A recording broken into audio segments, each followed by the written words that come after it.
The State and Revolution by Vladimir Lenin. Chapter 1, Class Society and the State. Part 1, The State as a Product of the Irreconcilability of Class Contradictions. What is now happening to Marx's teaching has, in the course of history, happened repeatedly to the teachings of revolutionary thinkers and leaders of oppressed classes struggling for emancipation. During the lifetime of great revolutionaries, the oppressing classes, meted out to them constant persecution, received their teachings with the most savage malice, the most furious hatred, and the most unscrupulous campaigns of lies and slander. After their death, attempts are made to convert them into harmless icons, to canonize them, so to say, and to surround their names with a certain halo for the consolation of the oppressed classes, and in order to dupe the latter, while at the same time emasculating the content of the revolutionary teaching, blunting its revolutionary edge and vulgarizing it. At the present time, the bourgeoisie and the opportunists within the working class movement concur in this doctoring of Marxism. They forget, obliterate and distort the revolutionary side of this teaching, its revolutionary soul. They push to the foreground and extol what is or seems acceptable to the bourgeoisie. All the social chauvinists are now Marxists, don't laugh. And more frequently, German bourgeois scholars, but yesterday's specialists in the annihilation of Marxism, are speaking of the national German, Marx, who they, educated the workers' unions which are so splendidly organised for the purpose of conducting a predatory war. In such circumstances, in view of the unprecedentedly widespread distortions of Marxism, our prime task is to re-establish what Marx really taught on the subject of the state. For this purpose, it will be necessary to quote at length from the works of Marx and Engels themselves. Of course, long quotations will render the text cumbersome and will not help to make it popular reading, but we cannot possibly do without them. All, or at any rate all the decisive passages in the works of Marx and Engels on the subject of the state, must without fail be quoted as fully as possible, in order that the reader may form an independent opinion of the totality of the views of the founders of scientific socialism, and of the development of those views, and in order that their distortion by the now dominant Kautskyism may be documentarily proved and clearly demonstrated. Let us begin with the most widely read of Engels' works, The Origin of the Family, Private Property and the State, the 6th edition of which was published in Stuttgart as far back as 1894. We shall have to translate the quotations from the German original, as the Russian translations, although very numerous, are for the most part either incomplete or very unsatisfactory. Summing up his historical analysis, Engels says, "The state is therefore by no means a power forced on society from without. Just as little is it the reality of the ethical idea, the image and reality of reason, as Hegel maintains. Rather, it is a product of society at a certain stage of development. It is the admission that this society has become entangled in an insoluble contradiction with itself, that it has split into irreconcilable opposites, which it is powerless to conjure away. But in order that these opposites, classes with conflicting economic interests, might not consume themselves and society in fruitless struggle, it became necessary to have a power seemingly standing above society that would moderate the conflict and keep it within the bounds of order. And this power, arisen out of society but placing itself above it and alienating itself more and more from it, is the state." This expresses with perfect clarity the basic idea of Marxism concerning the historical role and the significance of the state. The state is a product and manifestation of the irreconcilability of class contradictions. The state arises where, when, and to the extent that class contradictions objectively cannot be reconciled. And conversely, the existence of the state proves that class contradictions are irreconcilable. It is precisely on this most important and fundamental point that the distortion of Marxism, proceeding along two main lines, begins. On the one hand, bourgeois and particularly petty bourgeois ideologists, compelled under the weight of indisputable historical facts to admit that the state only exists where there are class contradictions in the class struggle, correct Marx in such a way as to make it appear that the state is an organ for the reconciliation of classes. According to Marx, the state could neither arise nor maintain itself if it were possible to reconcile classes. According to the petty bourgeois and Philistine professors and publicists, it appears that the state does reconcile classes. Very frequently, they benignantly refer to Marx to prove this. According to Marx, the state is an organ of class rule, an organ for the oppression of one class by another. It is the creation of order, which legalizes and perpetuates this oppression by moderating the conflict between the classes. In the opinion of the petty bourgeois politicians, order means precisely the reconciliation of classes, and not the oppression of one class by another. Moderating the conflict means reconciling classes, and not depriving the oppressed classes of definite means and methods of struggle to overthrow the oppressors. For instance, when in the revolution of 1917, the question of the significance and the role of the state actually arose in all its magnitude as a practical question demanding immediate action, and what is more, action on a mass scale, all the socialist revolutionaries and Mensheviks immediately and completely sank to the petty bourgeois theory that the state reconciles classes. Innumerable resolutions and articles by politicians of both these parties are thoroughly saturated with this petty bourgeois and Philistine reconciliation theory. That the state is an organ of the rule of a definite class, which cannot be reconciled with its antipodes, the class opposite to it, is something the petty bourgeois Democrats will never be able to understand.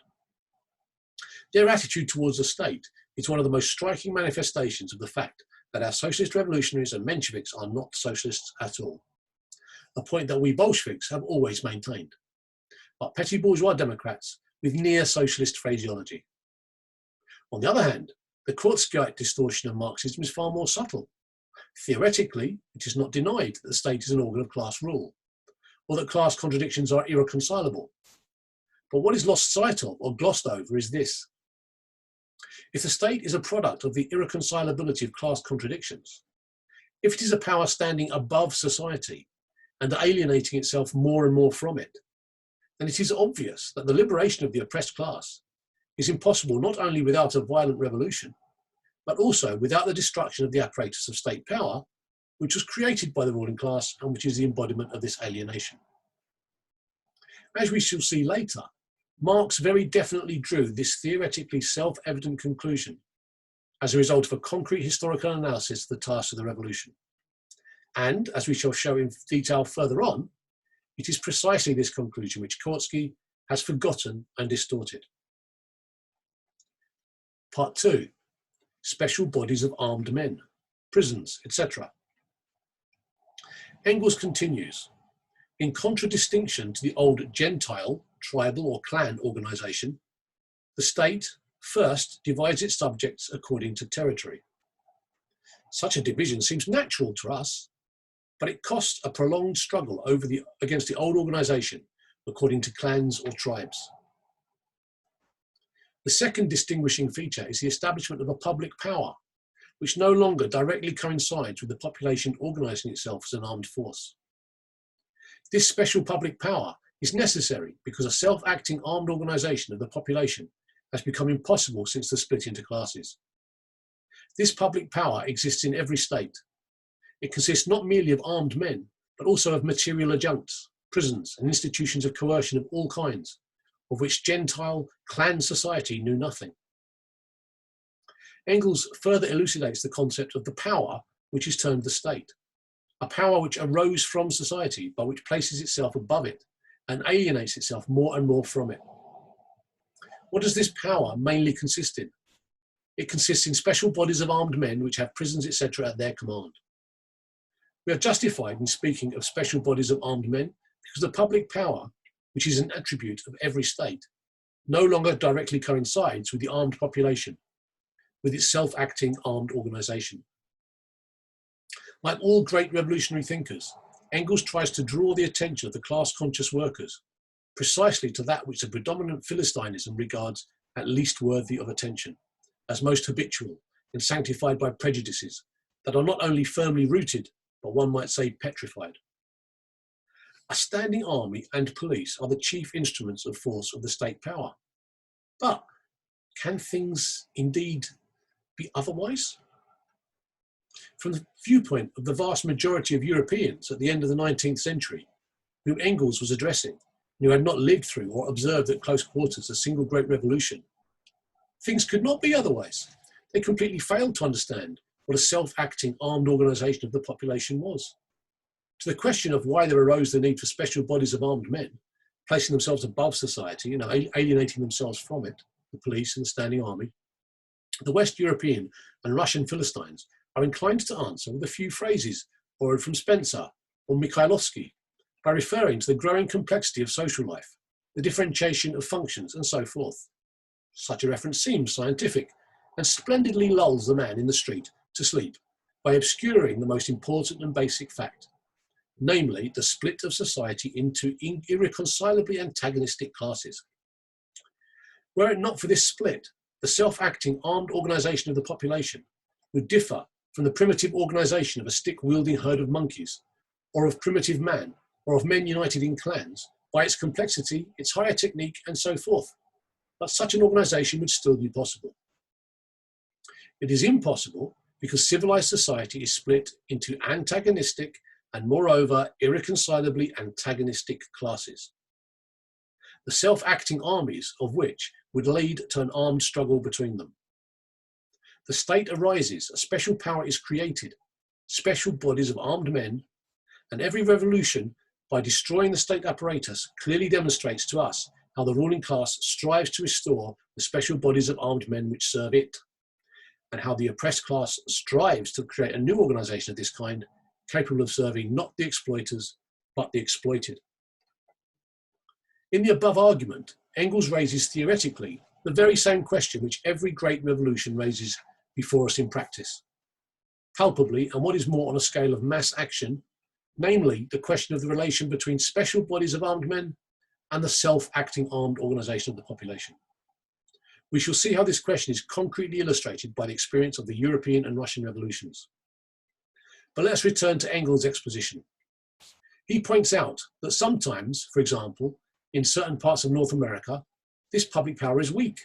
He has in mind a rare exception in capitalist society, and those parts of North America in its pre-imperialist period, where the free colonists predominated, but that generally speaking it grows stronger.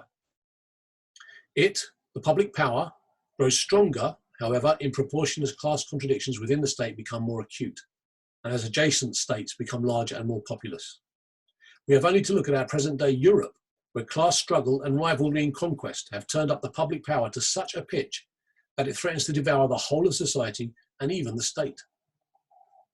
This was written not later than the early 90s of the last century. Engels' last preface is dated June the 16th, 1891. The turn towards imperialism, meaning the complete domination of the trusts, meaning the omnipotence of the big banks, meaning a grand-scale colonial policy and so forth, was only just beginning in France and was even weaker in North America and in Germany.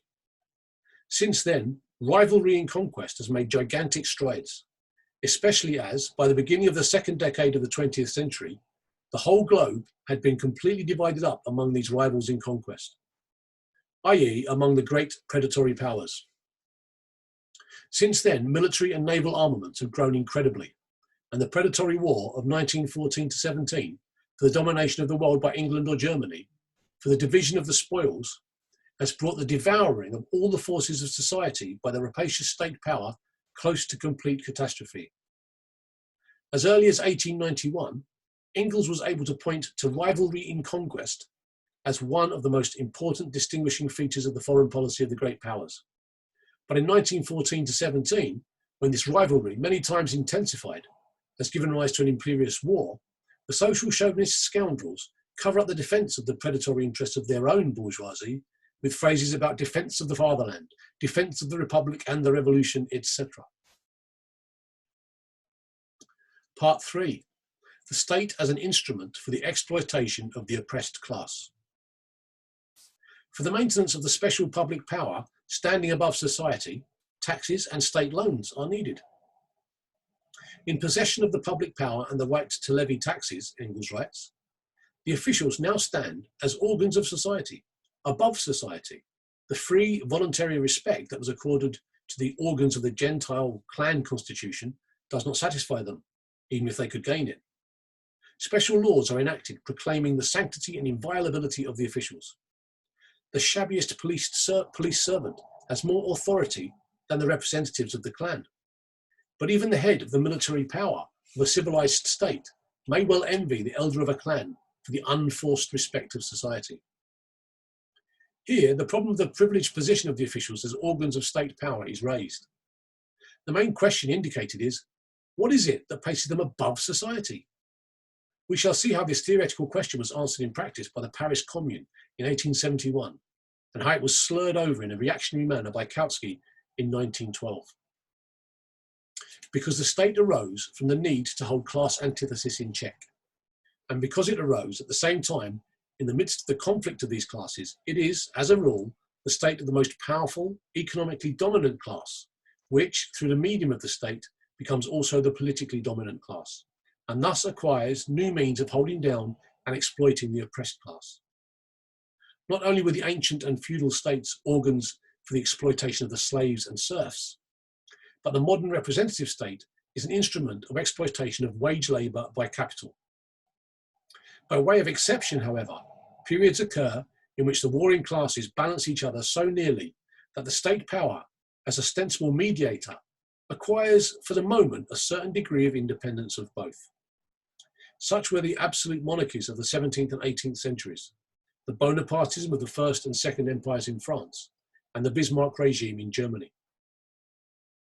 Such, we may add, is the Kerensky government in Republican Russia since the commencement of its persecution of the revolutionary proletariat, and at a moment when, owing to the leadership of the petty bourgeois Democrats, the Soviets have already become impotent, while the bourgeoisie is not yet strong enough simply to disperse them. In a democratic republic, Engels continues, wealth exercises its power indirectly, but all the more surely, first by means of the direct corruption of officials in America, second by means of an alliance between the government and the stock exchange in France and America. At the present time, imperialism and the domination of the banks have developed into an extraordinarily fine art, both these methods of upholding and giving effect to the omnipotence of wealth in democratic republics of all descriptions. If, for instance, in the very first months of the Russian Democratic Republic, one might say during the honeymoon of the socialist SRs and Mensheviks joined in wedlock to the bourgeoisie, Mr. Palczynski and the coalition government sabotaged every measure intended for curbing the capitalists and their marauding practices, their plundering of the treasury by means of war contracts. And if later on Mr. Palczynski, upon resigning from the cabinet and being of course replaced by another quite similar Palczynski, was rewarded by the capitalists with a lucrative job bringing in a salary of 120,000 rubles per annum, what would you call that? Direct or indirect bribery? An alliance between the government and the directors of syndicates, or merely friendly relations? What role do the Chernovs, Tseretellis, Avksentievs and Skovalovs play? Are they the direct or only the indirect allies of the millionaire treasury looters? The reason why the omnipotence of wealth is more sure in a democratic republic is that it does not depend on a bad political shell of capitalism. A democratic republic is the best possible political shell for capitalism, and therefore, once capital has grasped its very best shell, through the Palczynskis, Chernovs, Tseretellis and co., it establishes its power so securely, so surely, that no change, either of persons or institutions, or of parties in the bourgeois democratic republic can shake its power. We must also note that Engels is most definite in calling universal suffrage an instrument of bourgeois rule. Universal suffrage, he says, obviously taking into account the long experience of German social democracy, is the gauge of the maturity of the working class. It cannot and never will be anything more in the present day state. The petty bourgeois Democrats, such as our socialist revolutionaries and Mensheviks, and also their blood brothers, all the social chauvinists and opportunists of Western Europe, expect just this more from universal suffrage. They themselves share and instill into the minds of the people the false idea that universal suffrage in the present day state is really capable of ascertaining the will of the majority of the working people and of securing its realization. Here we can only take note of this false idea, only point out that Engels' perfectly clear, precise and concrete statement is distorted at every step in the propaganda and agitation of the official, i.e. opportunist, socialist parties. A detailed exposure of the utter falsity of this idea, which Engels brushes aside here, is given in a further account of the views of Marx and Engels on the present-day state. Engels gives a general summary of his views in the most widely read of his works, in the following words. The state, then, has not existed from all eternity. There have been societies that did without it.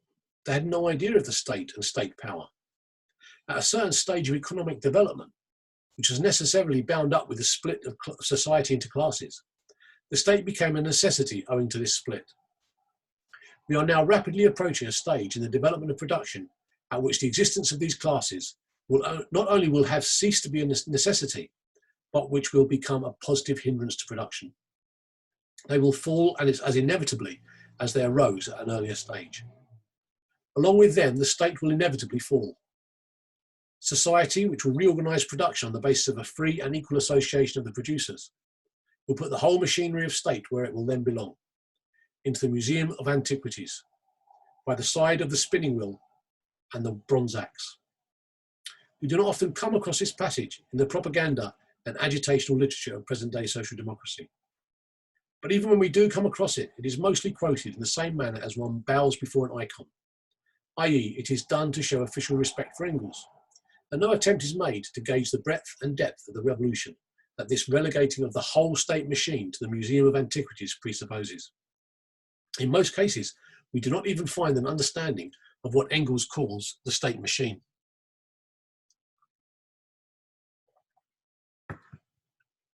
Part 4. The withering away of the state and violent revolution. Engels' words regarding the withering away of the state are so widely known, they are so often quoted and so clearly reveal the essence of the customary counterfeiting of Marxism into opportunism, that we must deal with them in detail. We shall quote the whole argument from which they are taken. The proletariat seizes state power, and to begin with, transforms the means of production into state property. But it thus puts an end to itself as the proletariat. It thus puts an end to all class differences and class antagonisms, and thus also to the state as state. Moving in class antagonisms, society up till now had need of the state, that is, an organisation of the exploiting class at each period for the maintenance of its external conditions of production. That is, particularly for the forcible holding down of the exploited class in the conditions of oppression, slavery, villanage, serfdom, wage labour, given by the existing mode of production.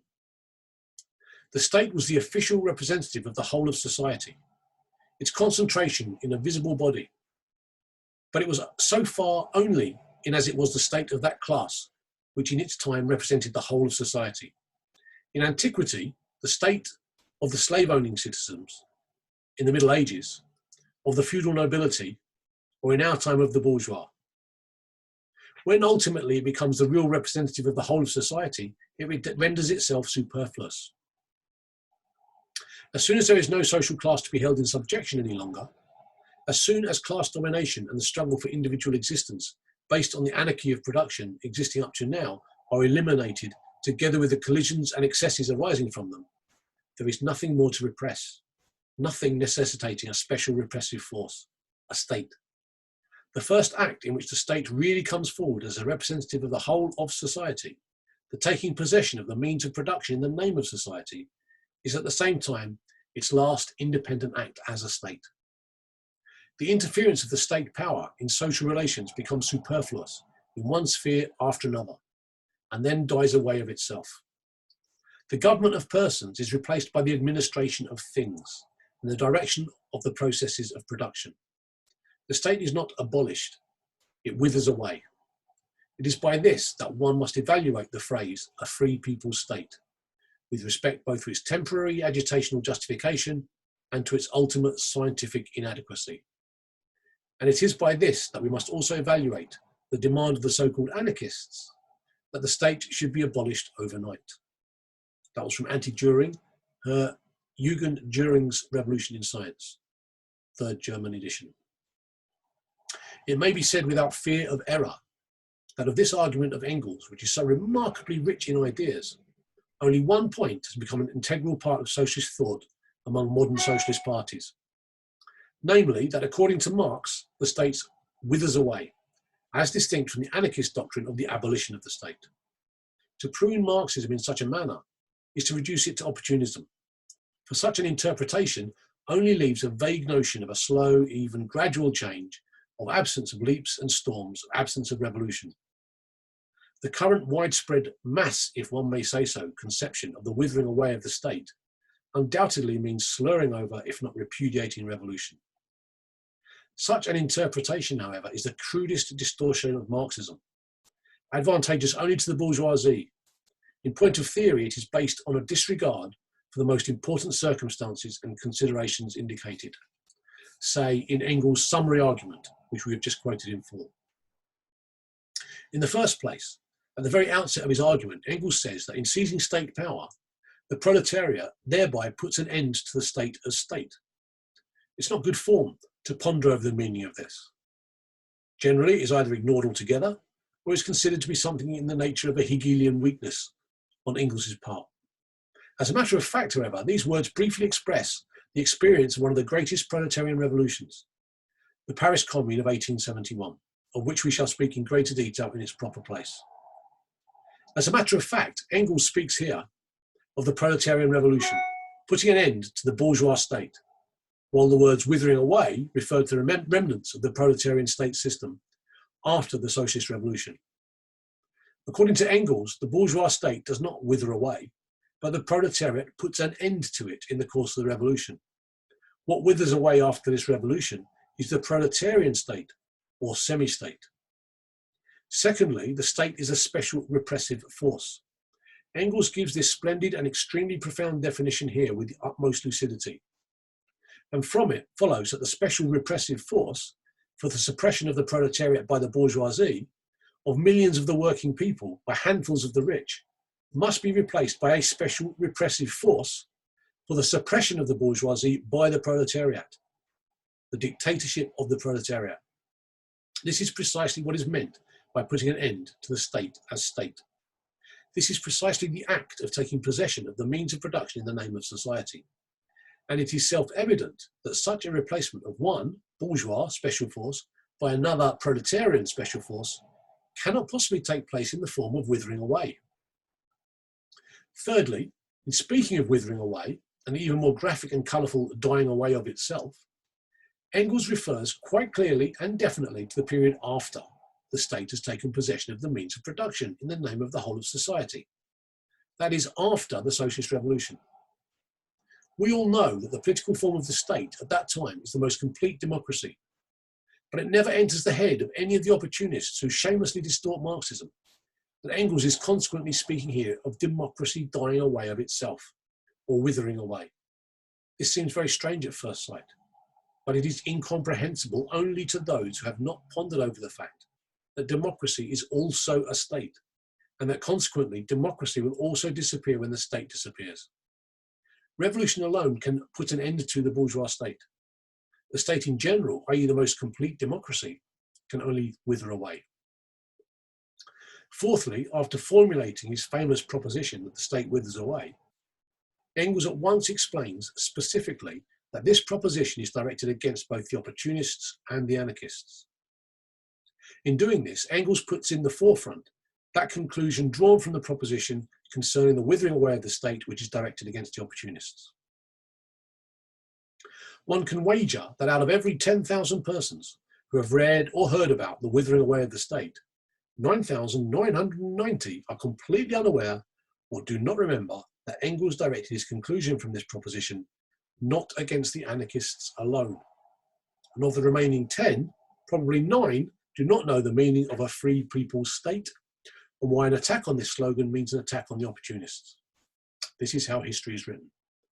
This is how a great revolutionary teaching is imperceptibly falsified and adapted to prevailing Philistinism. The conclusion directed against the anarchists has been repeated thousands of times, vulgarized, rammed into people's heads in the shallowest form, and has acquired the strength for prejudice, whereas the conclusion directed against the opportunists has been slurred over and forgotten. The Free People's State was a programmatic demand and a widely current slogan of the German Social Democrats in the 1870s. This slogan is devoid of all political content, except that it describes the concept of democracy in pompous Philistine fashion. Insofar as it hinted in a legally permissible manner at a democratic republic, Engels was prepared to justify its temporary use from an agitational point of view. But it was an opportunist slogan, for it expressed not only an embellishment of bourgeois democracy, but also a failure to understand the socialist criticism of the state in general. We are in favour of a democratic republic as the best form of the state for the proletariat under capitalism. But we have no right to forget that wage slavery is the lot of the people, even in the most democratic bourgeois republic. Furthermore, every state is a special repressive force against the oppressed class. Consequently, every state is not free and not a people's state. Marx and Engels explained this repeatedly to their party comrades in the 70s. Fifthly, this very same work of Engels, from which everyone remembers the argument about the withering away of the state, contains an argument on the significance of violent revolution. With Engels, the historical analysis of its role becomes a veritable panegyric on violent revolution. This no one remembers. It is not good form in modern socialist parties to talk or even think about the significance of this idea, and it plays no part whatever in their daily propaganda and agitation among the masses. And yet, it is inseparably bound up with the withering away of the state into one harmonious whole. Here is Engels' argument. That force, however, plays yet another role, other than that of evil-doing, in history, a revolutionary role, that in the words of Marx, it is the midwife of every old society pregnant with a new one, that it is the instrument by means of which social movement forces its way through and shatters the dead, fossilized political forms. Of this, there is not a word in her During. It is only with sighs and groans that he admits the possibility that force will perhaps be necessary for the overthrow of the economy based on exploitation. Alas, because all use of force, forsooth, demoralizes the person who uses it. And this in spite of the immense moral and spiritual advance which has been a result of every victorious revolution. And this too in Germany, where a violent collision, which may after all be forced on the people, would at least have the advantage of wiping out the servility which has penetrated the national consciousness as a result of the humiliation of the 30 Years' War. It is this preacher's mentality, dull, insipid and impotent, that claims the right to impose itself on the most revolutionary party history has ever known. How can this panegyric on violent revolution, which Engels insistently brought to the attention of the German Social Democrats between 1878 and 1894, i.e. right up to the time of his death, be combined with the theory of the withering away of the state to form a single doctrine? Usually the two are combined by means of eclecticism, by an unprincipled or sophistic selection made arbitrarily, or to please the powers that be, of now one, now another argument, and in 99 cases out of 100, if not more often, it is the idea of the withering away that is to be placed in the forefront. Dialectics is replaced by eclecticism. That is the most usual, most widespread phenomenon to be met with in present-day official social democratic literature in relation to Marxism. This sort of substitution is, of course, nothing new. It was observed even in the history of classic Greek philosophy. In falsifying Marxism in opportunist fashion, the substitution of eclecticism for dialectics is the easiest way of deceiving the masses. It gives an illusory satisfaction. It seems to take into account all sides of the process, all tendencies of development, all the conflicting influences and so forth, whereas in reality it provides no integral and revolutionary understanding of the process of social development at all. We have already said above, and shall show more fully later, that the teaching of Marx and Engels concerning the inevitability of a violent revolution refers to the bourgeois state. The latter cannot be superseded by the proletarian state, the dictatorship of the proletariat, through the process of withering away, but as a general rule, only through a violent revolution. The panegyric which Engels sang in its honour, and which fully correspond to Marx's repeated declarations, recall the concluding passages of The Poverty of Philosophy and the Communist Manifesto, with their proud and open proclamation of the inevitability of a violent revolution. Recall what Marx wrote nearly 30 years later in criticising the Gotha programme of 1875, when he mercilessly castigated the opportunistic character of that program. This panegyric is by no means a mere access of enthusiasm, a mere declamation, or a polemical sally. The necessity of systematically educating the masses in this and precisely this view of violent revolution lies at the root of the entire teaching of Marx and Engels. The betrayal of their teaching by the now predominant social chauvinist and Kautskyite trends finds particularly striking expression in the neglect of such propaganda and agitation by both these trends. The supersession of the bourgeois state by the proletarian state is impossible without a violent revolution. Doing away with the proletarian state, i.e. with the state in general, is impossible except through withering away. A detailed and concrete elaboration of these views was given by Marx and Engels when they studied each separate revolutionary situation, when they analysed the lessons of the experience of each individual revolution. We shall now pass to this, undoubtedly the most important part of their teaching.